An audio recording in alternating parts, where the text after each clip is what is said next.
Hey, what's up, guys? Welcome back to the Twins Take Podcast. We're your hosts, Luke and Jackson Hershey, twins from Charlotte, North Carolina. Yup. Same face, two opinions. And, guys, welcome back to this week's edition of our podcast. And we just kind of wanted to start off by telling you a little about our weekend. I'll let Luke start us off there. Yeah, I think this weekend has been unbelievable. And so we decided a couple weeks back that we were going to take the weekend and do something a little bit crazy. So we drove up from school. We finished school early, about 2:30. We dipped from school, and we drove up to Pennsylvania. And so earlier in the year, we were going to come down to the Penn State-Oregon game, and some things fell through. So we were still trying to come up to Penn State because our family, we're all huge Penn State fans, but we'd actually never been to a game. So we looked and we're like, man, Indiana would be such a cool game to go to. So we bought tickets, actually at a great price, and we came down here. We came up. Came up here, and we got to see an amazing game. Took Indiana to the wire. Honestly, I think the catch they had in the end zone yesterday was one of the greatest catches I've ever seen. The way he got his foot down in the end of the end zone. And so that was an unbelievable catch. So much fun to watch. And then tomorrow we're going to be at St. Francis, who's the number one high school football team in the country right now. So it's just been an unbelievable weekend. And we're really excited to tell y'all more about that in the next couple podcasts. But we want to talk about this podcast, and we have none other than Jackson Cantwell, number one lineman in the country. In some charts, he might even be the number one player. So really respected guy. He's committed to Miami, and he's blown up all over the internet, especially for the Hayes Fawcett Waffle House Instagram posts. And so we just got to dive really deep, talk to him about his story. Really great guy, and someone we're really excited to show y'all. Yeah, at Nixon High School, could have really gone and played anywhere in the country, but we just want to sit down with him and tell a little bit about his story. So without further ado, let's jump into this week's podcast with Jackson Cantwell. Hey, what's up, guys? Welcome back to the Twin State Podcast, and today we got an absolute legend hopping on the podcast with us today. One of the top recruits in the entire country, committed to none other than the University of Miami. We got none other than Jackson Cantwell. Let's go. Thank you so much, man. Thank you guys for having me. I appreciate it. Dude, of course. First of all, I'm sure the last couple of weeks and kind of going into the senior year have been crazy. But now that y'all are kind of in like your final season of high school ball, kind of looking into next year, has it kind of hit you yet? Of like, man, this is kind of the last year, or is it still kind of sinking in of playing all the games until you're done? You know, it really has started to sink in because you start to realize, like, a lot of teams I've played so far, like, I'm never going to play them again, which has a really weird feeling to me. But, I mean, I'm just trying to make the most of the opportunities I have left. I mean, we're in week 6 right now, which means that there's only about 8 more games we even can play. So I'm just trying to make the most of the opportunities I still have. Dude, I love that answer. So, kind of looking into the wrapping up of the senior season because y'all are close to midway through it. Do you have any goals in mind of what you're trying to achieve? Well, there's a lot of things. I mean, individually, I mean, I want to have a higher average as far as like how many pancakes I get higher than last year. I want to see if I can get about 13 a game. Trying to get that up every week. I mean, I think National Gatorade Player of the Year has been that's been my big goal this year. I don't know if it'll be possible, but I was in the finals last year for it, so we'll see how that goes. But I mean, that's been the goal. So I mean, I guess those are the main things. But also with the team, I mean, we want to try to get back to the state championship and win it, and just at the end of the day, just try to see how far we can get. Yeah. I mean, me and Jackson were just talking about this. Like, I mean, National Gatorade Player of the Year in football, in track and field. You've won Gatorade Player of the Year twice already in track and field, right? Yeah, I got two in track. I never got the national in that. It's hard. It's really hard to do that as a thrower, but it's also hard as a lineman. So we'll see how that goes. I mean, it was cool to be in the finals last year as a junior and as an offensive tackle. So, I mean, the goal is just to, I mean, just maybe see if I can pitch the. I mean, I guess my pitch for that would just be that like the most impactful player to their team. I mean, it's just, I mean, obviously position wise, I mean, if you look at the Heisman, it's tough as far as that goes. But I could make an argument right now that Ruben Bain should be the Heisman because he's the best player in the country right now. But that's just my opinion. I mean, the Heisman is like, I mean, the MVP and the best player are two different things. But that's just my take on that. Oh, for sure. Yeah, I mean if you look at the Heisman Trophy, 95% of the time, like I mean, quarterbacks get all the praise no matter what, but I mean, the guys that are doing the behind the scenes work, protecting for the quarterback, receiver. 95% is going to the quarterback, and I think it should be shared around a lot more than it is. So I completely agree with you. Man, we'd love to talk to you a little bit about your story, and kind of when you started to like play football, because you've become such a dominant player, especially in this class. It's insane. Do you remember kind of when you started to pick up football? So I started playing in fifth grade, but I did not take it seriously until I got to high school. I was a tight end in middle school because I didn't want to play offensive line. I wanted nothing to do with Really? it. My coaches tried to move me there every year, and every year I just told them like I wasn't going to do it. So I played tight end and defensive end in middle school. I was actually a pretty good tight end. A lot of 2 point conversions, a lot of touch. I mean, when I say a lot of touchdowns, not as many of those. I think I had not as many, but I had a lot of 2 point conversions. Like I had like maybe 15 in a 6 game season. Like that was our 2 point play was just lob the ball up there, I go get it. But Oh my I gosh. mean, I did not want to switch positions, and my freshman year, the only reason why I Just switched let him come was down. because my dad told me I had a chance to play varsity, and that would be the way I would play is if I switched positions. So I did, and it actually worked out great because I got on the field by week 3, and my coach hates playing freshmen on varsity, so it took a lot to get there for sure. But I started playing in fifth grade, but I did not take it seriously at all until I got to high school. That's too. Dude, that's really funny, but also it shows that you put the work in, kind of going from freshman year to obviously now you're a senior, and you can tell that you've really picked up the game of an offensive lineman. How hard is it to really learn the technique of just being in that kind of position? Because that's not an easy position No. to just pick up. No. No, I can. I mean, my freshman year, like I didn't know how to do like a pass set as an offensive tackle. Like I would just shuffle back there because I had to learn the position on the fly, and I'd never done that. So, I mean, like, if you, like I sometimes go back and watch my old films just because if I get bored sometimes. But I mean, I'll go back and watch my like yearly highlights from 3 years ago, and like there's a lot of plays on there that I'm like, man, like this is just not like what I look like now. It's just a completely different game, and there's still you can see like a few plays that like kind of make it look like this guy's gonna look a lot different in a few years once he figures it out. There were some plays I was like, man, like this is my yearly highlights. I'm just like, I don't know what I'm doing here, but it's kind of. I mean, it just shows like the amount of progress you can make when you really put your mind to something and like work on it. Because I just didn't have the experience at that point, and that off season going into my sophomore year, I worked on my technique a lot, and it got a lot better. And I think every year it just keeps improving as I get older and more experienced at playing this position. Yeah, it's that's so crazy to hear that you just picked it up like freshman year. That's wild. And it shows the work that you put into it. And dude, you're also a three-sport athlete. You're playing track and field and basketball. How hard is it to to be that high of a caliber player? Like how hard in a lot of those sports? Like how hard is it to juggle all three of those? And does it come naturally to you, or do you really have to work on it on each of those games, kind of by Well, I itself? did not play basketball. I didn't play basketball last year. I played my freshman and sophomore Okay. year. The only reason I didn't last year is because I wanted to have time to do indoor track, but I had some injuries that kind of kept me out of that anyways. So it didn't really end up working out. But I mean, I did track for 3 years, but I early enrolled this year, so I won't be doing that. But I think my three sport background from high school definitely helped out a lot because I mean, those are the two things I did. Those way before I ever really did football. I mean, I've had a shot put in my hand since I was 6 years old. I've been playing basketball about as long that as well. So I think the experience from that is kind of what like built my athletic base. And I mean, if you asked me how my ranking was so high, I think a lot of that's because of that. Because it's really hard, especially from the area where I'm from. It's really hard to get recruited in general. But I think having that was like what made me look legit to a lot of programs. Because it's honestly, I don't know if like Mm. without the crazy track stuff, people would have really found their way down here as quick. Interesting. That's I mean that and I understand that because the area we're in, it's harder to get recruited into. So that's really that's really cool that you were able to show that you're a crazy athlete in track and then translate that over to football. It's incredible.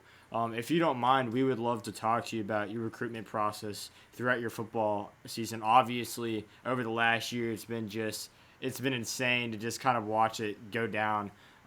What about first of all, did you enjoy the process, and then what about Miami really stuck out to you? That was like, man, this feels like home, and this is where I know I need to be. I mean, it was a fun thing. I mean, I think the recruiting process, people always enjoy it. Some people enjoy it a little too much, and when they get to college, it's a bit of a reality check. But I enjoyed it. I had a blast taking all these visits. It takes so much time, you know, it really does. But I had a good time seeing Yeah. all these places and meeting all these you meet a lot of fantastic people. That's what they like. What you can't really like. I mean, it's hard to like say it in like all the articles and stuff after you make a decision, but I've met so many good people and so many good coaches in this process. Like it's hard to tell everyone no, it really is. But I mean, at the end of the day, getting to go all across the country. I mean, out west, down south. I mean, all the way up north. Like I've been everywhere, and it's been fun. And I'm glad I made the decision because I really wanted to get it done like as soon as possible after I realized how hard it was going to be. And I'm really happy with my decision because University of Miami is doing really well right now. 4-0, looking to go 5-0 against Yeah. FSU Yeah. this weekend. I feel good about it. I mean, I think a lot of what kind of went into that decision, like at the time, was I mean just the continued effort whenever they were recruiting me. I mean, I think that was definitely a big thing, and it was really genuine. Like their pitch to me wasn't like it wasn't anything that just it wasn't anything false. Honestly, I mean, it was what they had already done, what they believed in as a program. They believe in trench development there. And there's the emphasis they put on the offensive line within their program. That's what they do now. Like they're prioritizing O line and D line. I mean, that's the basis of it because in the state of Florida, you can get. I mean, there's kids that run a 4-4 everywhere down there. There's not a lot of kids that are offensive line type builds in the state. So they're looking out of state. They're looking all across the country for O line and D line prospects. So, I mean, they definitely made it very clear that they were really interested in bringing more guys like me in there, and they've built a really good O line class. So I'm excited to see kind of how we look going into the spring with those guys. Dude, it's so funny because I mean, when we were sitting down watching college football this week, it felt like the teams. If you're looking at college football in general and looking at the CFP playoff, like that has changed over the last I guess year. The teams that can really go and compete are the teams with an offensive line. Like you could have an amazing quarterback, but if you don't have the O line, like you can't compete. You have amazing quarterbacks that have 2 seconds to throw the ball, you just can't get it out in time. So I think that's really cool of the culture Miami's building. And they're right there. Like they could be there at the very end this year, and I wouldn't be shocked at all. I think they're building a dynasty in Miami. What was the coolest? Like, did you have a moment at any of your visits that you got to meet anyone or have any experiences that you were like, shoot, that was really cool? I mean, the only one I could really think of was, and looking back, it was a really weird meeting. But getting to meet Coach Saban for the first time, I believe it was July of 2023, about 2 summers ago. That's That crazy. was the first one. That was the first one where I was really like, okay, this is getting kind of interesting because, like, I've obviously heard people talk about Coach Saban all the time, and that was the first. I was probably one of the last recruits he ever got to meet with because he retired shortly after that. But it's, I mean. I was probably one of the last recruits Sure. he ever had at a junior day, but it was very cool to like get to see the inside of that program, and they did things very different there, and I mean they had a lot of successful years, and it was kind of cool to like have them explain to me like the backbone behind how that stuff went on. Dude, I love that. Coach Saban's an absolute legend, and that's incredible that you were one of the last prospects to get to meet with him. And What was he like? Like, yeah, what was your experience with Coach Saban? He didn't know anything about me. I don't think he knew my name or anything about me, but he was meeting with a bunch of the other recruits. And I mean, he had a decent speech, but everything was very well organized. His speech was well timed. He knew exactly when the secretary was going to walk in to have us get a picture. And I mean, he definitely did a good job of like he was very thorough in the evaluation, but like he hadn't watched my film whenever he offered me because you have to have 6 people watch your film at the old Bama, like within the staff to get offered, and I think only the O line staff had actually evaluated it so far, so it just hadn't been a point of emphasis. 'Cause I was only going in my sophomore year, so I wasn't on the big board yet, like for them. But he didn't know a whole lot. I don't think he knew my name, to be honest with you. But I mean, it was all right because I know that. I mean, that was just how they did things there. I mean, they were. I that's mean, it was like it was like a well-oiled machine, like how they would like recruit guys. I mean, I know whenever I went up there, they told me to grab everyone else in my group that was 6'7" or taller and bring them up, and like I just went over and I was like, all right, you, come on, let's go. Like, it was pretty fun. Just all the 6'7" and 6'8" guys in my group, just bring them up. That's Dude, too crazy. no. That's Bro's dropping in the 6'7", bro. that's crazy. Unintentional. Dude, but I love that. that was the words they man, used. Is they bring everyone up there that's this tall. Yes. Dude, I love that. Man, we love to ask athletes about obviously their football journeys because I mean everyone's just so unique and really cool, honestly. But we also love to ask them about what they love to do outside of football. So, man, if you're outside of football games or practice and you got some free time, what's the go-to? Man, I mean, nowadays it feels like I'm either watching the film or preparing for the next game. But I know a lot of times, I mean, I like to hang out with friends. I mean, that's the easy one, right? I mean, at the end of the day, I mean, I made a lot of good friends from this game and from other sports, and I like to hang out with a lot of those guys and my family. Spend a lot of quality time with my family.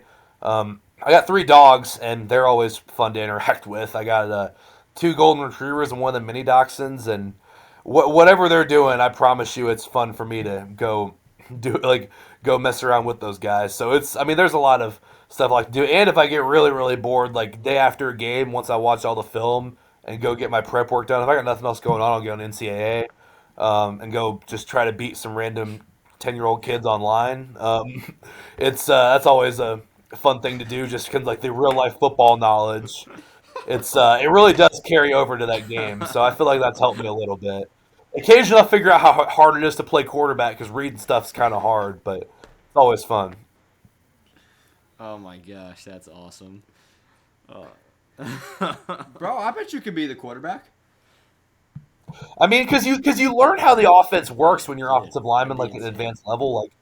I'm like at my school, like I know what the running back's doing on every play. I know what the quarterback's doing on every play. Like at least like not like the route combos, but like I know where he's supposed to go. So like I have like at least a base knowledge level of like what I'm supposed to do. Like at least I know like if I see a blitz coming, like where to put the protection, like or from the running back, like if we're running outside zone, like on the game, like because everyone runs halfback stretch, right?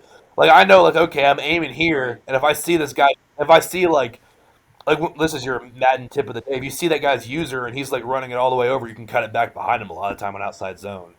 It's how it is in real life too. If they're gonna fast play it, like looking for the cutback, like I just use like the real life stuff I know because I don't know a whole lot about how to set up pass concepts. I've never invested in that, but I know at least how to do some of that stuff. Well, we know it right now. We can call it right now. If QB1's ever going down, just throw Jackson in. He's going to be more than fine. And he could be starting at QB1. I mean, things can happen. All right, I was saying the problem in real life is I don't know if I can throw the football 20 yards anymore. The way my shoulder's been, like when you're an offensive lineman, everything hurts like all the time. So my shoulder, man, I don't know if it could withstand that. But I'm gonna have to try one day, see if I can still throw a football. It's not very good. Bro, I bet it would be insane, bro. I got to ask you about this. When we were talking with Hayes Fossa, bro, he makes some insane graphics. I think the sickest one I've ever seen, and see if I can get it on here, is the one of you with the Waffle House and all the teams. That is absolutely legendary. What's if you're going with like a go-to like Waffle House, like what like go-to meal, go-to menu, like what are you picking on the menu at Waffle House?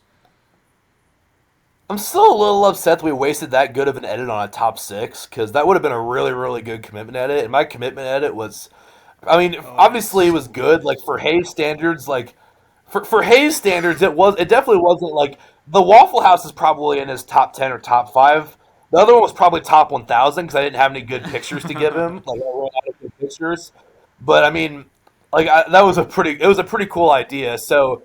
Honestly, I've been to Waffle House maybe 3 times in my life. The story behind the Waffle House flag that's the reason why I used it for that, because I'll just go back and tell that story since we're on a long form podcast here. So my school has a Waffle House flag that our receivers used to carry out, and none of the receivers carried it out last year. So I brought it out for a game because I didn't want it to go to waste in the locker room, so I was bringing it out, and I carried it out. And it just happened to also be not only 2 days after the Waffle House CEO died. He died on a Wednesday, and we played that Friday. We also had a 24/7 reporter there, and he took a video, and it got 20 million views, the most hits of anything I've ever done on Twitter. and it just went. It went on political Twitter. Like I was on like I made it past like football recruiting. Like I was on like Republicans and Democrats and stuff. Like it was really really weird. But like it was a funny That's story and so like that, kind of. dude. Oh And my I started gosh. taking it out after that because I was like, well, this is my life now. Like I'd been to Waffle House probably once in my life before that. Like I wasn't even like, and I started going after that because like coaches would ask me if I wanted to go, and I was like, sure, man. Like I'm sure some stuff's good here. And don't get me wrong, the breakfast there is pretty solid. I've been there a couple times. I know I went there with Oregon and with Georgia whenever they came down to recruit me in like my last month before I committed. So I got some experience at the Waffle House eating there, and there's some good food there. But no, that story was it was crazy how it went viral for something I did not mean to do. Like the only reason I ended up actually taking that out is because like the other like and because I forgot to mention because it was so long ago, I carried out a different flag usually, but I gave it to my friend because he was a senior and he wanted to carry it out for one of his last home games. So I just happened to switch it that game. So like if he came a different game, it would have been it was a cool flag. Like, it was the trench gang flag, and honestly, I think it's better than the other one. But like I just happened to switch it that game, so that was just what I ended up doing, and it was. I mean, you just talk about like things in the universe aligning, like that. I mean, that was just so weird that it just happened to be that day. If he came to any other game, it wouldn't have been the case. That's too funny, man. Like I don't think you could you couldn't tell a better story than that. If you go to Waffle House next time, you got to go. What's it called? The All Star. All-star meal. All Star meal, and then this is gonna be my hot take. You got to go with blueberry waffles. That's a wild bold take, though. That's a wild That's take. a bold take. Bro, dude, that's insane. So you're from Missouri. Are you a Chiefs fan?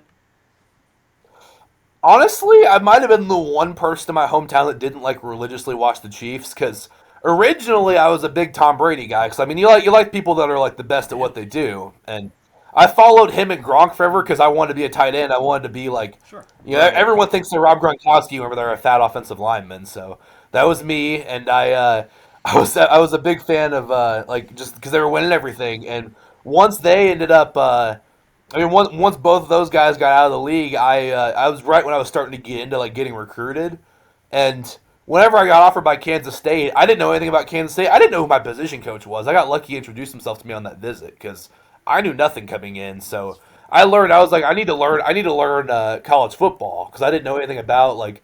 I couldn't have told you where Kansas State was. I couldn't have told you what their. I couldn't have told you anything about them whenever I went on that visit. But I started watching a bunch of college That's football after wild. that, and now like obviously I got my team now, but I mean I don't really watch pro ball anymore. I mean, if it's on, I'll watch it, but I don't know much about it. That's funny. So we're rolling with Miami. Miami's got a huge game this weekend. I think you said we got FSU. Who's gonna take the dub? We going with Miami, and what I honestly want to hear your take. Who's gonna win? Who's got the best shot at winning the college football playoffs at the end of the year from what you've seen so far?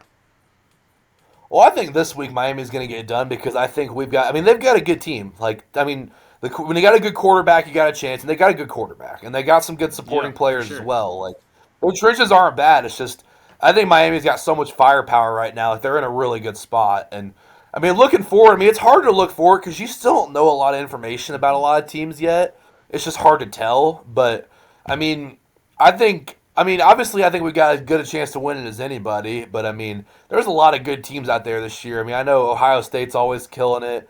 Oregon's done a really good job. I mean, there are a lot of teams that are gonna. I mean, Absolutely. it's hard. You got to win a lot of games. I mean, it's a long playoffs. But I mean, I mean, my school's got as good of a chance as anybody does. I mean, we just got to execute whenever it matters. I mean, that was what Ohio State did last year, and that was how they got there. Yeah, I think it's so crazy when you look at like just the small things with college teams. Like it's the smallest thing that's gonna get you the win at the end of the day. But I mean, and that was the thing when we watched Cam Ward last year. I was like, Cam Ward is so good. One, he's a great quarterback, but he had so much time, and that's what Miami's building, and you're gonna be part of it. And we're hyped to watch it. Man, we got two last questions for you. If you're looking back at kind of your journey playing football and kind of your career so far, do you have a favorite memory looking back on your journey so far? Well, I mean, I'd say probably my all time. I mean, there's two. I think my first start, because my first start was We were playing against number 2 team in Class 5A, second biggest class in Missouri, and it was a big game. And we had 2 O linemen go out the following week, so we're starting a 14-year-old freshman at left tackle against this team. And obviously, I mean, I was a little scared because I was like, oh man, like I was playing freshman ball on Monday, and now on Friday I'm going against these guys. Like it's a little bit different, but it was cool because we played a tight game, and we scored a touchdown in like 2 minutes left in the fourth quarter to take the lead. And not to take the lead. We put it within 1 with that touchdown. Then we had a 2-point play to take the lead. That was what was really cool. Is that play was the one that swung it for us. We weren't leading before that, and then we got a pick, and then kneeled out and won the game. It was really cool because that was my first varsity game, and that was the first time we'd ever beaten this team in program history. So it was kind of cool. And then probably my all-time favorite. I mean, that one had the most significance as far as like it was my first game, but the one that meant the most was if you're in Missouri. I mean, there's 2 big cities. There's Kansas City and there's St. Louis. And where we play, you have to play someone good out of Kansas City every year if you're in Class 6A. So every year we lose to the best team out of Kansas City. And last year we played the best team out of Kansas City, and we won the game on a 2-minute drill. We scored with like 15 seconds left. And we're not a 2-minute drill team. Like we were power spread 11 12 personnel last year. So we went down and we drove and we made it happen, and we got a touchdown with 15 seconds left to kick the extra point to win it, go ahead 21-20, and we won that game. And it was just surreal to realize like we got a chance to go to state this year, because beforehand that was the biggest roadblock, was beating the best team out of Kansas City. So I mean, we showed that we could do it, and we made the state championship. We did end up losing that one. We played good. I mean, actually, we didn't play. We played all right. We could have played better, but we gave it a good effort, and we were close. But it was just cool to get to make it to that point because we just hadn't done that before. Bro. I mean, both those stories are absolutely insane, and I mean, obviously, y'all got a team down there in Missouri. It's gonna be fun to watch y'all wrap up the season. Last question for you, just kind of as you're wrapping up, because you're gonna leave in December, I'm assuming, as you're wrapping up, or are you going in January? I'm gonna enroll in. I'm gonna enroll as you're early. wrapping I up- intend on doing that. Dude, that's sick. So as you're kind of wrapping up these last couple months at home, what are you most excited for? Just kind of just last couple months here.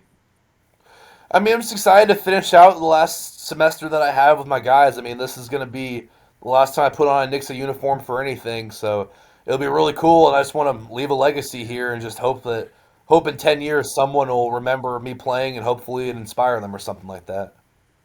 Bro, I think you've absolutely done that, and man, we're so excited to continue watching you and your journey throughout this year. See if y'all can go get a state championship here at the end of the year, and then at Miami, it's gonna be awesome. We're so hyped, man. Thank you so much for taking the time on a busy Tuesday night. We really appreciate you, man. Everyone, go follow Jackson Cantwell. Thank you so much, man. Thank you very much. I appreciate it. Thank you for taking the time. It was a blast for sure. Yes, sir, man. Peace.